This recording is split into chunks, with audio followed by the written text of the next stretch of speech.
असं असं कांदा कापायचं.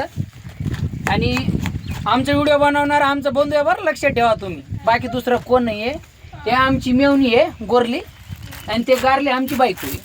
ती आमची बहिणी, ती आमची टुटको आहे, आमची बहिणी आई आहे आमची. हे दोघं लंगूरला आणि जिंगूरला दाखवा.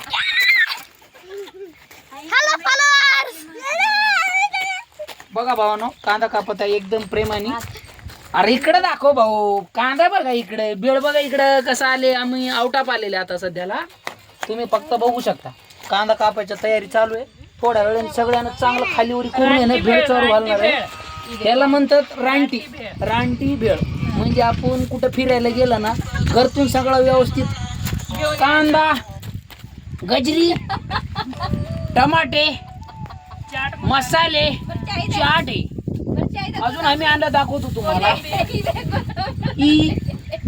ही आहे आमची कोथिंबीर. अजून दाखवतो तुम्हाला. हे आहे लिंबू आहे, मिरची. लिंबू मला मारीला का लिंबू मला मारीला, कसं वाटलं तुम्हाला नक्की सांगा बरं मला कमेंट मध्ये. हा व्हिडिओ अजून भरपूर आहे आपलं, लक्षात ठेवा. अजून कापायची भेळ बनवायची दाखवतो तुम्हाला.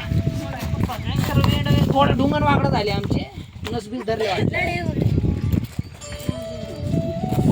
सगळ्याकडे बघून घ्या भावांनो, कसं इकडं एकदम वातावरण निवांत आहे. चिंचोशी गाव चाकणपासून एक तासभर लागते. चिंचोशी पासून तासभर, जास्त वेळ लागत नाही.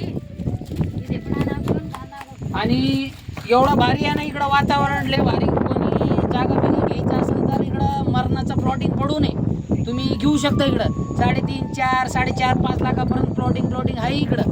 पण सगळं वातावरण वेगळं आहे आणि एकदम ओके मध्ये भाऊ. लोकांना तिकडं डोंगर दाखवतो, पण इकडे कांदा कापतो.